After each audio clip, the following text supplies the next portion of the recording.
My job is to somehow make them curious enough or persuade them by hook or crook to get more aware of themselves and where they came from and what they are into and what is already there, and just to bring it out. This is what compels me to compel them, and I will do it by whatever means necessary. Welcome to the Black Girls Heal podcast, where we talk about healing our intimacy disorders, unresolved trauma, and building a healthy relationship with first ourselves and then others. Every episode, we will talk about advice you can apply today to break unhealthy patterns and grow in your self-worth. I'm Shena, Love Addiction Coach and Trauma Specialist. Let's begin.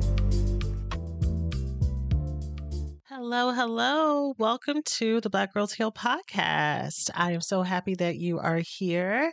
And today we are going to be starting off with one of our foundational episodes. So if you're up to date, I talked about in last week's episode how one of the transitions that I'm going to be making with this podcast is really doubling down on making sure that we are all growing together. While I know many of you binge and have your favorite episodes that you listen to, here we have a whole framework on how I help women go from being love addicted to love balanced, love avoidant to love available, and love deprived to love nourished.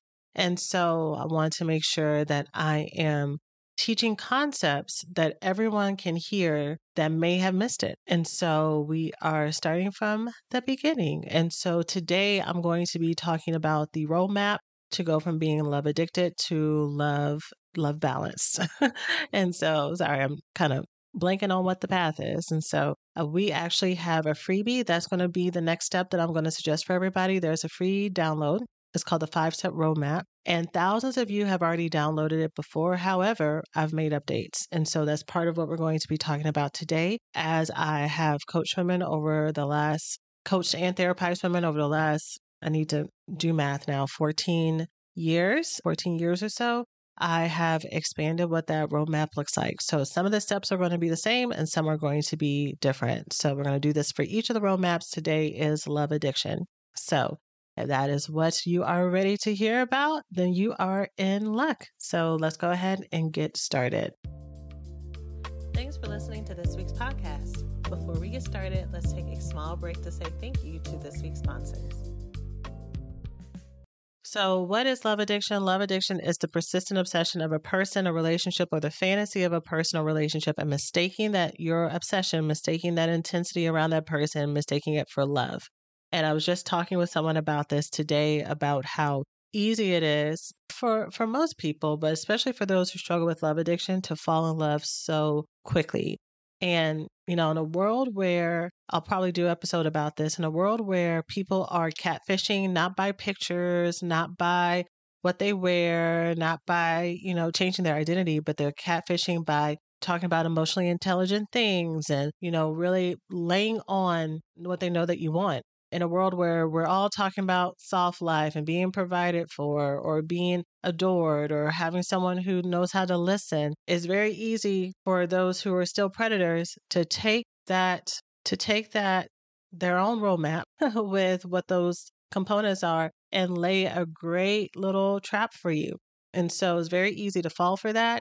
And it's very easy for those of us who are still struggling with our self-worth, struggling with knowing what we want to deserve, or, we've had a long history of relationships that didn't show up in the way that we wanted it to. When we meet someone who seems really amazing and seems really great and seems different than the others, instead of us taking our time, instead of us allowing space for us to get to know them and to see them through the seasons, one thing that I've said that I've not always lived by, so I'm going to be the first one to be honest, but one thing that I learned in grad school that I would really encourage all of us, I'm going to say all of us, even though I know there's nuances in everybody's story, but something that I learned in grad school when I was studying for marriage and family therapy that I would really encourage everyone here who listens to this podcast to follow is that you allow yourself a year of getting to know someone. And why do I say a year? I know some people say 2 years. I know some people say a few months. And I know some people say half a year. I know some people are like 5 years.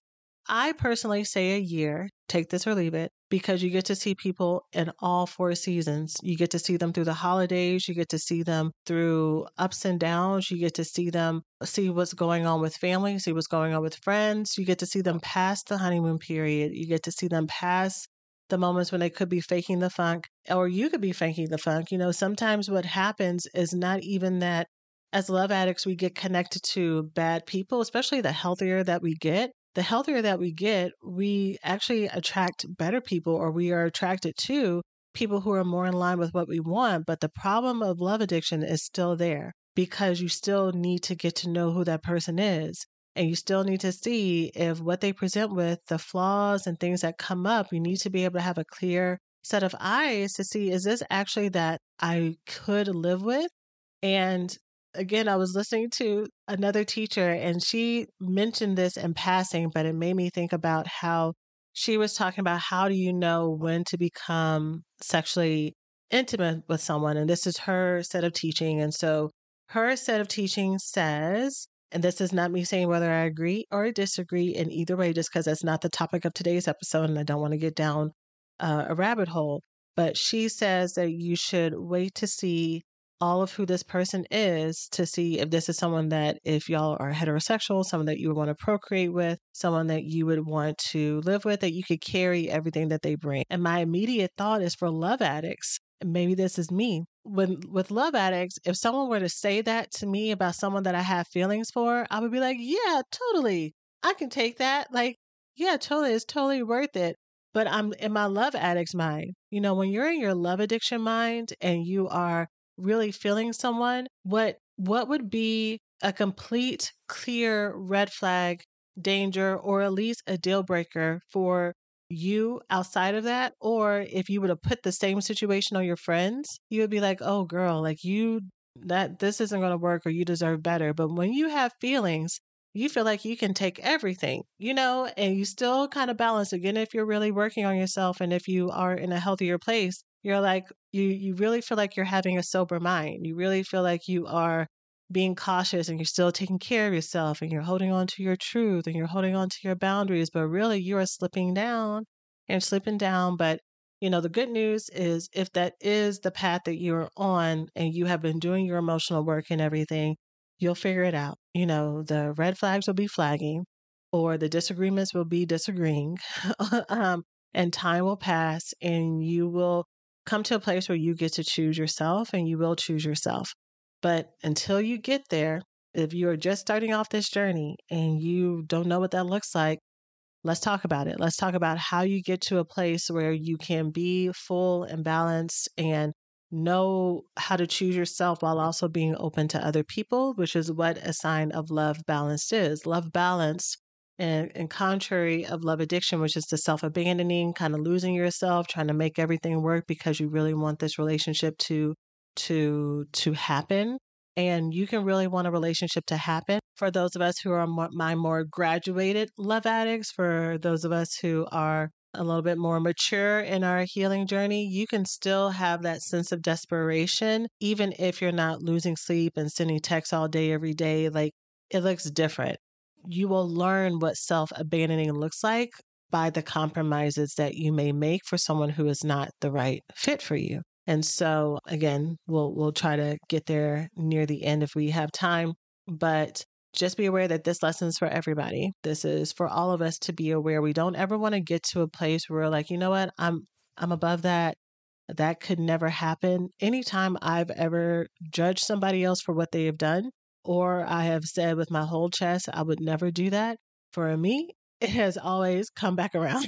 And I don't know if that's evidence of shadow work or me projecting things or just my own blinders or God humbling me. But I would really encourage all of us to just always have a spirit of openness, of being ready to learn, being ready to hear what may seem basic, again, because you never know how it may hit you. You never know what you may get from it. So going to our roadmap of becoming love balance and being able to hold space and love yourself while also loving people, and being able to choose yourself while also being open and available to other people as well. The first step is different on this roadmap versus the previous ones. And the first step is to identify relationships that are available versus unavailable. So this is where you're going to clarify which friends, lovers, and loved ones are toxic versus healthy. And so this takes a lot of personal education.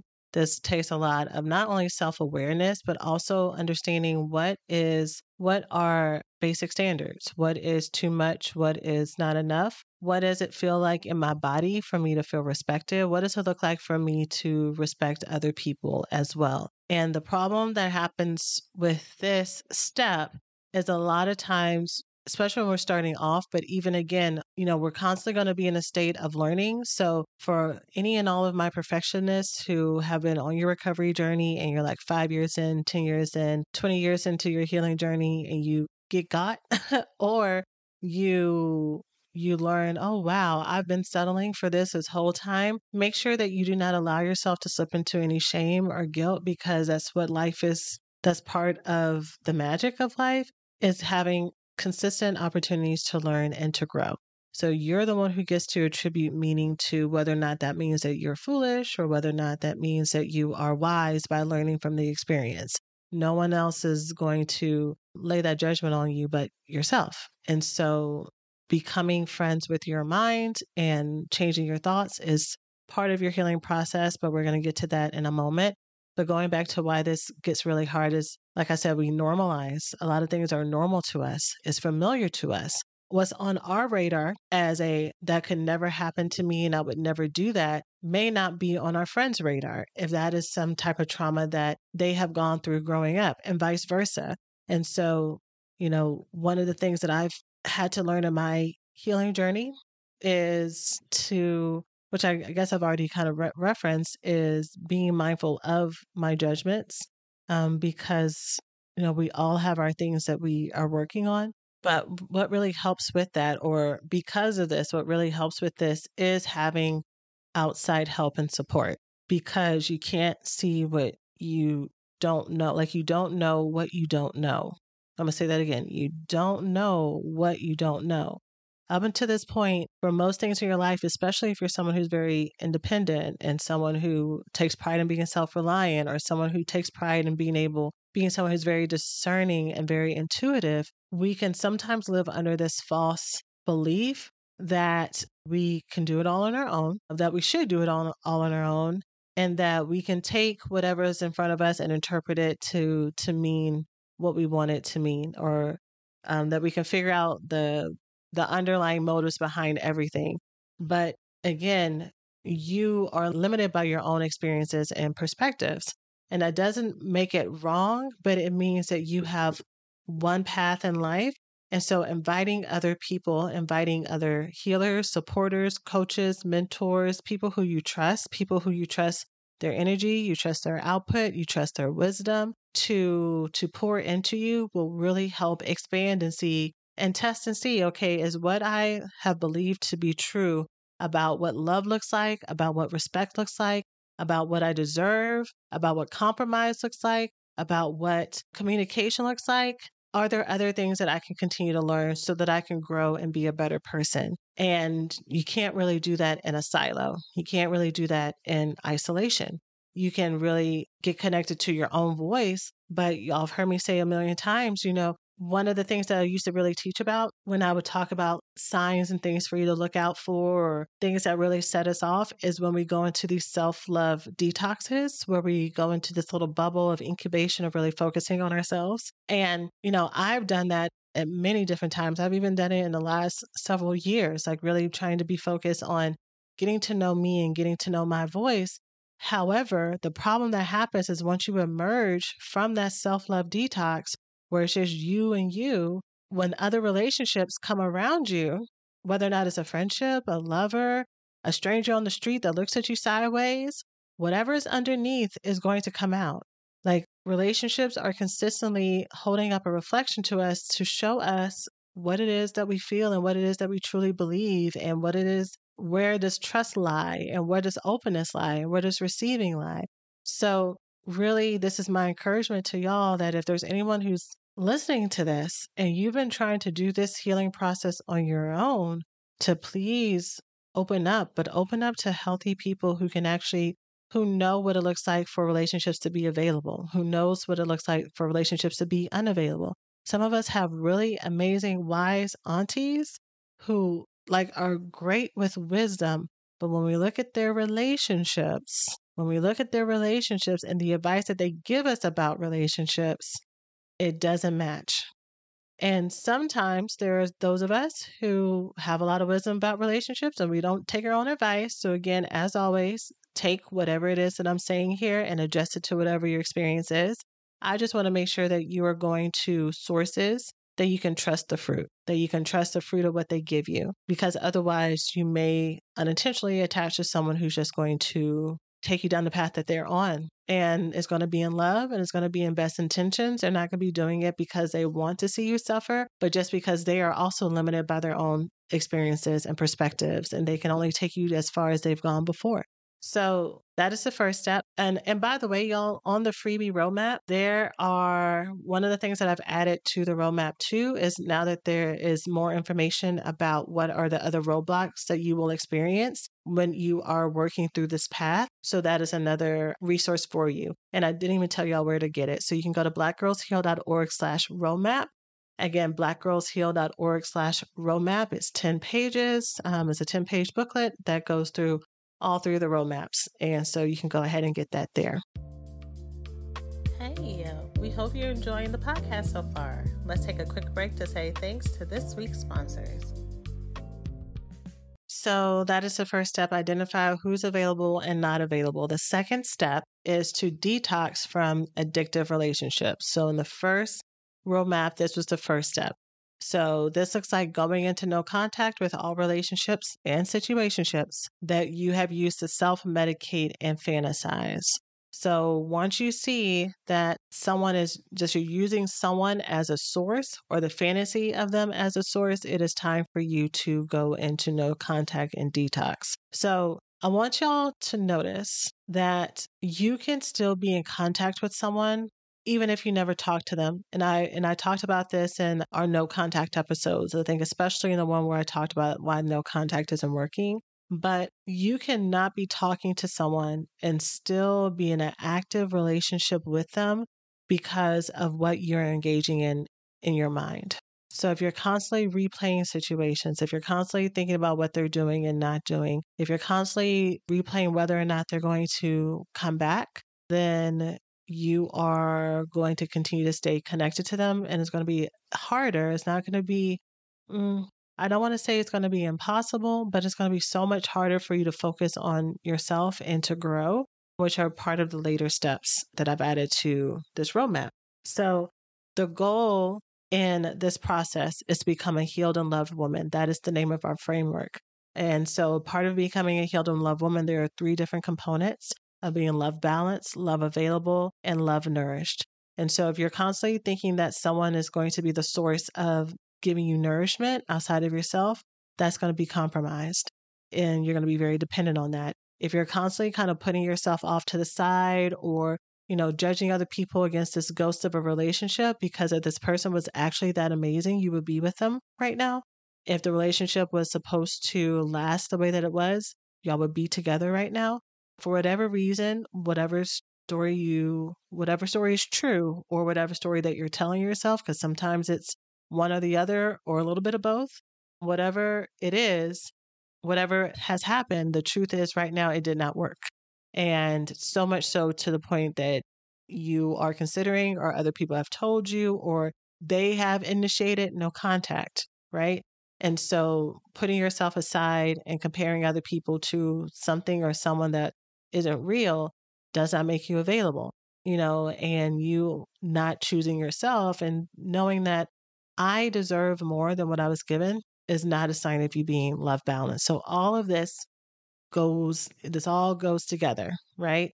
And so while I was saying that, I had a thought about a video that I saw recently. There was this girl who was like, you are having all this fantasy about how this person is regretting not being with you, or regretting breaking up, or that they really missed you. And right now they are, I'm not going to say the actual act because I know people listen to this podcast sometimes with kids around, but they are sexually connecting with someone right now. And you are thinking about how they're thinking about you. And that's what love addiction will do. That's what fantasy will do. It'll make you think that someone is so hung up on you, like because I'm heartbroken, because I'm so distraught over this. They must feel this too, and they just need to go and feel what they need to feel. But I bet in the same way that I try not to think about them, and I try to get them out of my mind, that I slip into their mind too, and they're doing everything they can to get me out their mind. And so they're just trying to distract themselves the way that I am. And girl, that's I'm sorry to tell you. And I'm also kind of talking to myself this too, because it's very easy to go there with certain folks or certain relationships. They ain't studying about you, girl. They are not studying about you. If they were, you wouldn't be confused. You wouldn't be alone right now. You wouldn't if they actually wanted to connect to you, then they would. And also is being mindful of every reach out is not out of love, but sometimes it's out of boredom. Sometimes someone will reach out to you because they just got declined and rejected by somebody else. They just are looking for some attention and affirmation, and you're an easy source. Like you may play hard at first, but you're going to give it to them. Like just because someone is in your space and in your face does not mean that they love you. It does not mean that they have the same amount of of dedication to you and dedication to the relationship as you do. And you're not going to be able to see that if you're still trying to balance between let me be friends and let me do this and let me, you know, no, you need to have a detox from these toxic relationships so that you can get your bearings. So I know this is not love avoidance roadmap, but let me just say here, because I know I have some cutoff queens who are very good at detoxing. You can't see my air quotes, but detoxing from people who are unavailable. But really what that is you do not know how to deal with conflict. You do not know how to tell people when they have hurt you. You do not know how to deal with just feeling uncomfortable in a relationship or feeling stretched. And so you will create or manufacture or event or really ruminate on what is a supposed slight or flaw in that person. And that will give you reason and receipts to create distance. When that person is not unavailable, you're actually one that's unavailable. And so I would really encourage you to save detoxing and no contact and breaking off connections with people who are true emotional, physical, sexual, financial, mental, spiritual dangers to you. Everybody else, you're going to have to learn boundaries, my love. You're going to have to learn how to reconcile that within yourself, how to have conversations, how to talk to your inner child when you're triggered, how to move forward, how to realize sometimes you're projecting things and sometimes things can be repaired. Again, we're going to save more of that for the next roadmap that we do, but that is step number 2. Let's keep going because we are already halfway through our podcast and we have 3 more steps, which is also something different. The first roadmap had 4 steps for love addiction, and now we're talking about 5 steps over here. So this next step is where we talk about our trauma. This is where we clear toxic roots. So step number 3 is during this time of detoxing from other relationships and after you've identified who's available, we're going to look at the roots. We're going to look at where all this started. We're going to look at why is it that I'm feeling this way? What is it in me that feels unresolved? This is where we may look at our attachment style stuff even deeper. We're going to therapy. We're talking to our clinicians and other people about what happened and things that didn't happen and how this relationship or these relationships remind us of that. Like we're clearing all of this trauma stuff out. Of course, in my recovery school program, we do trauma work. And I've noticed, especially when I was like going through it weekly live, because I used to have cohorts where you couldn't join unless certain periods of time and then it was closed. But I switched it to be where people can join anytime. But I remember every time it was like family week or the time for like family modules and stuff, that's when everybody, the most excited, the most dedicated would be like, oh no, like it'd be like, like it would be so hard. And so, looking at this family stuff can be is very triggering. It could be very sobering. It may stir up feelings of things that you thought were long past. Like I've already reconciled that my father is a narcissist. Like, and I've already cried about it in therapy, and I've journaled, and I wrote, letters that I didn't send. Like I've already done all that. And come to find out, there's still more for you to clear out. There's still more for you to figure out because it's showing up in your everyday life. If you had already dealt with it, then it wouldn't be a thing now. And there's no shame in finding more things to discover. There may be some frustration, there may be some aggravation, there may be like, oh God, again, another wound, another childhood wound. And believe me, I understand and I feel you, but this is how we get free. We go through a re-education of who we are, of what our value is, of what we deserve, so that all these things from the past don't keep overshadowing us or feeling like a shadow, and we don't feel like we have to continue to run from it and cover it up. Cover it up by finding a relationship that makes me feel good, getting enough degrees that make me feel good, getting on the cover of Forbes, or, having the highest lift weight in the gym, or I don't know. I don't know. I know there's so many different archetypes of women who listen to this podcast. So whatever it is, whatever area of your life that you find yourself to be very competitive in, competitive with yourself or competitive with other people, we want to make it so that when you reach those goals and milestones that you can feel it because you're doing it truly for your own joy and not because you're trying to fill a wound, fill a hole, fill a gap that has not been able to be touched yet. So that is the third step.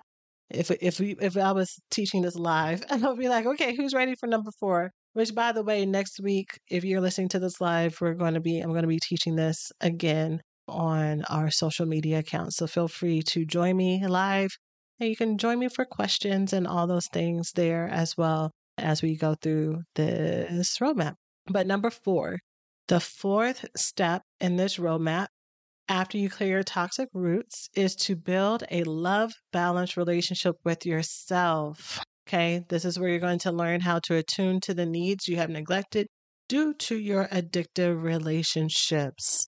So I love, love, love that that it is possible for you to be love balanced with yourself, that you can be love balanced with the most important relationship in your life, which is you.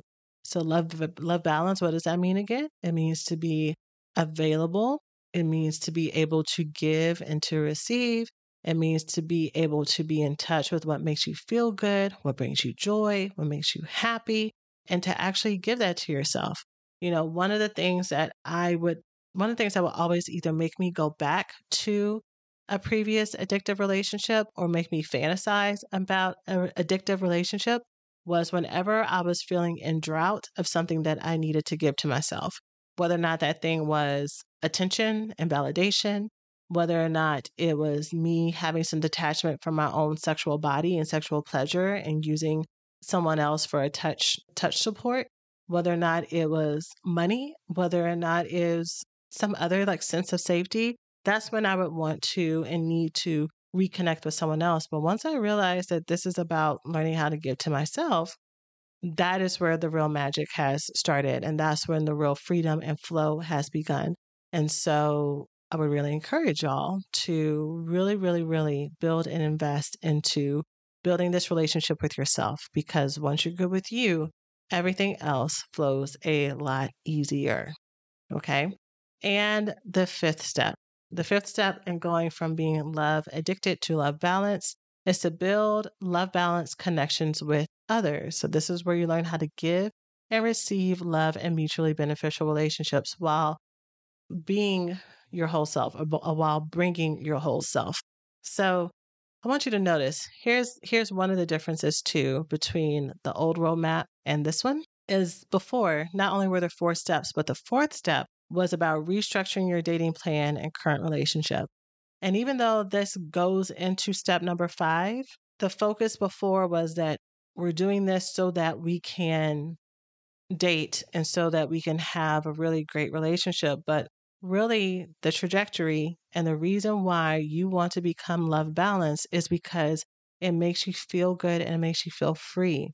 So much of love addiction is characterized by feeling trapped, by feeling like you are acting like someone else, like this great, sensible, wise, intelligent, capable woman that you know yourself to be.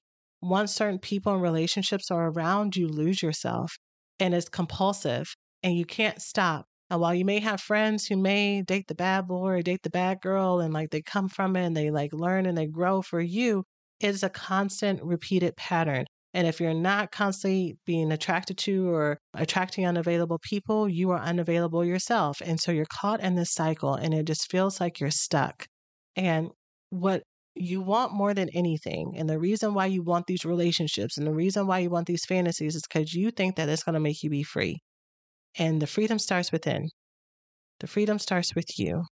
And everything else is an outpouring of that freedom.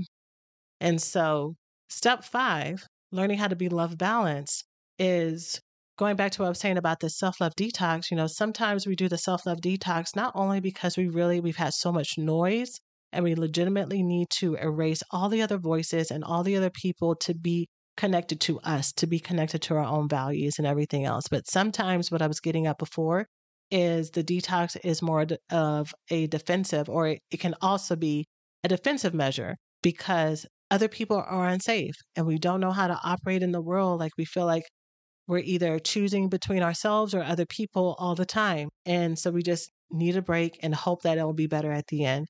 And so the key of being love balanced is knowing that I can operate in the world and I can operate in friendships and in relationships and with my family and with strangers and never have to feel like I need to go and hide again.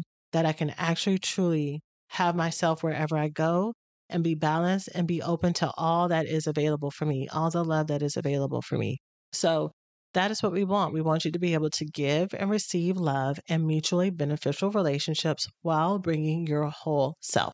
Okay. And so that all this takes skills and things to learn too. It takes practice. It takes making mistakes. It takes thinking, okay, this is a conversation where it's time for me to set some boundaries, and then realizing, oh, wait, no, maybe I overshared and I overprojected. Or this is a conversation, this is a time for me to figure out what it is that I need and what I want on my own. When no, actually, this was a time for me to advocate for myself. And also, it's you building the skills to learn, what does that even look like? What does that sound like? How do I take care of myself emotionally when I'm being this vulnerable? How do I find what it is that I actually want at all? What is it that is reasonable for me to ask of my friends? Where are the places that I may have gap areas? I've long thought, and if I had it my way, in our school system, all kids would have 2 other classes added to their everyday curriculum that would follow them through high school, probably starting elementary school, but definitely going through high school, middle school, and high school. And the first one is financial education that should be mandatory for every single person in the world. Every single person under the age of 18 should have repeated financial education classes. And then the second one is about relationships. It is not innate for us to know how to communicate, how to trust, how to give, how to share, how to build our relationship with ourselves, how to build self-love, how to build self-esteem. It is not naturally known, especially in an imperfect world where there are so many triggers and traumas, and we have parents and caregivers who went through their own traumas and wounds, and that's going to impact, even with the best of intentions and best of hearts, how they show up for us. And even if they are supremely securely attached, they are still totally different people than we are. So mistakes and misconnections are going to happen. But we somehow, when we think about emotional growth and psychological growth and mental health and all these other things, we think that out of all the skills that we learn in this world, these are the things that we learn on our own. That these are the things that it's okay for us to try to figure it out on our own. And I just feel like we set ourselves up to continue to feel stuck. So I want you, again, going right back to what I said at first for step number 1, I want you, as you are learning how to build love balance connections with other people, to look out and reach out to people, coaches, support, people who teach real skills to help you know how to do this. I love, love, love, love. I've always loved my therapist. Y'all have heard me say this a million times. I've always loved the amazing people that I've allowed to become my therapist. And right now, my body worker who helps me with releasing trauma from my everyday life. I love that woman to death. I love her. And I've loved my previous therapist. And the goal of working with her, she is never going to sit down and tell me, Shena, this is what it looks like here. Step A, step B, step C, step D. She's going to process with me how I feel about it. She's going to work with me about my thoughts. She's going to deal with me with my hesitations and notice where I feel it in my body. She is going to allow me to explore what's going on in my head, but she's not going to give her opinion. She's not going to say, if I was you, this is what I would do. She's not going to say, well, this is what other previous clients have done who found success. She's not going to say, here's 2 or 3 different strategies and tips for you to follow. She's not going to do that because therapy is not coaching. And so when I'm really encouraging y'all to try coaching, that is why, because the mechanism and the structure of it is completely different. And many of us are at a place where either in addition to our therapeutic support, or we're feeling like plateaued with our therapeutic support, we need skill building and coaching. We need true support about what this looks like.